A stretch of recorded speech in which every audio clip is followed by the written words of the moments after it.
Hello friend, Zachary Stockill here from retroactivejealousy.com, and today I'm answering a viewer email / YouTube comment from Collette. Collette writes, "Can you talk about how to overcome retroactive jealousy in a long-distance relationship?"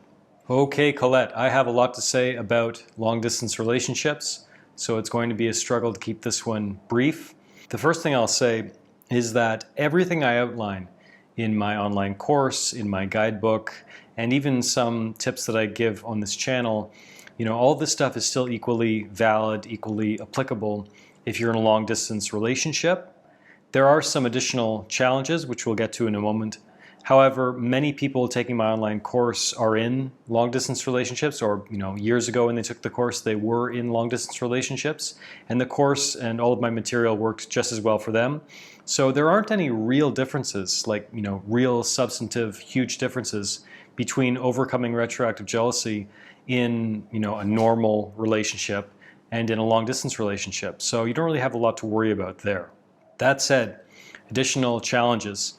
The first thing I'll say about long-distance relationships generally is I would strongly encourage you to find a test online. I'm sure you can find one quite easily regarding your particular love language. Maybe, if you're watching this, you've heard of the book. I think it's by Gary Chapman is his name. It's called The 5 Love Languages. And personally, I think sometimes people take this idea of everyone having a different love language, or at least, different love languages, plural. I think sometimes people take this idea too far. However, there is something to this idea that we each have one love language that is more important to us, or we place more emphasis on than others. And one of the love languages is physical touch. And frankly, I think if physical touch is at the top of your list of your love languages, I think any long distance relationship is going to be very, very challenging. So for example, I've taken this test several times, and every time I take the test, it's very clear that I am a big fan of physical touch. That's number one for my love languages by a mile. And thus, someone like me would find long distance relationships pretty much impossible. I'm sure I don't have to tell you this, for asking the question, I'm sure you know, but long distance relationships in the best of times are very, very, very challenging, but they're even more challenging for people whose main love language is physical touch. So look into that, look into the love languages, see where you stand on that stuff, see where you fit in, and be honest with yourself if maybe you're just not entirely cut out for long distance relationships, because I do believe that they're probably not for most people. I think they're very, very tough. Now it gets easier if there's a definitive end date on your long distance relationship. In other words, we're only going to be long distance for 3 months or 6 months, or hopefully not, but maybe a year at the very, very maximum. Then I think it's doable. I realize with this current coronavirus pandemic, apocalypse, end times that we're all going through, I realize this might not be possible. It might not be possible to have an end date on your long distance relationship, but I do think having an end date, in terms of when you're going to see each other again, is extremely important if you're going to try a long distance relationship. I'll also say that if you're struggling with retroactive jealousy in a long distance relationship, chances are good that you have a little more free time on your hands than the average person in a relationship, simply by virtue of the fact that your lover is, separated from you by physical distance. And thus, what's that phrase, idle hands are the devil's playthings? When you have free time to yourself, you might be more inclined to go down the retroactive jealousy rabbit hole and start stalking them on social media, or stalking their exes on social media, or doing any number of really counterproductive, destructive things, as it applies to your retroactive jealousy. So be really conscious of that. Make sure your schedule's filled. Make sure you're filling your time up with productive, healthy, enjoyable activities that don't have anything to do with, feeding the retroactive jealousy demon. I'll also say that I think when you're in a long distance relationship, it kind of ups the stakes, so to speak, for every communication you have with them. For example, if you have like a nightly phone call and you have a fight about retroactive jealousy, or you start questioning them about their past or whatever, you don't have much of a chance to make it right, so to speak, and to apologize and try to work things out, because maybe they're going to bed and maybe they're in a different time zone. And when you're separated by physical distance, it's very difficult to connect sometimes.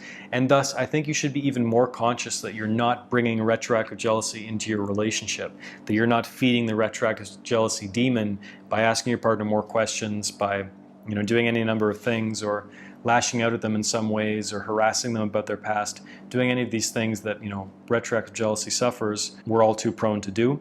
So this is another challenge when you're dealing with long distance. I've done long distance for very brief periods in my life, and again, I'm a physical touch guy, so I found it very, very challenging. So my heart goes out to you. I hope you find ways to stay busy. I think the best tip, again, I can give you is to really fill your calendar. Fill it with productive, enjoyable, healthy activities that get you closer to being the best person you can be, move you closer toward your goals. Make sure you have a very full life outside of your relationship. Because if you're looking to your relationship to fill up your life, you really can't do that even if you're in the same place with someone. And you can't do that when you're separated by distance either. It makes things even more challenging, puts even more pressure on the relationship. One last point I'll mention is being long distance is actually somewhat of an advantage when it comes to dealing with retroactive jealousy. And again, I do not mean to underplay the difficulty, the struggle involved in any long distance relationship. I know it's very tough. But what I mean by a certain advantage is it's almost like, well, I don't know if anyone watching this has had this experience, but if you go a certain period of time without seeing someone and you lose weight in between the time you've seen them, when they see you again, they're kind of surprised and they kind of puff you up a little bit, like, hey, you look great, you lost a bunch of weight, you look so much better than the last time I saw you. Whereas if they were seeing you every day in the flesh, they would see your progression very gradually. When you see them after an extended period, it's like a bigger surprise because there's this gap between when they saw you at your worst or at your heaviest and when they're seeing you when you're looking good and you've lost some weight. I think it can kind of be similar when you're struggling with retroactive jealousy in a long distance relationship, in that your partner might have some negative memories associated with the last time they saw you. Maybe you were questioning them about their past. Maybe you were really anxious and insecure and tense and all this stuff, all these symptoms that we tend to associate with retroactive jealousy.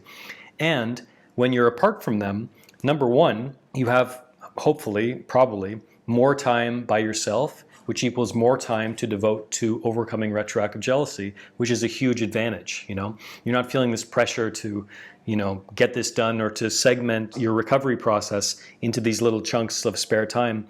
Generally speaking, you probably have a little more free time, which is actually a really good thing when you're working to overcome retroactive jealousy, and you need to devote that dedicated time to this process of overcoming retroactive jealousy.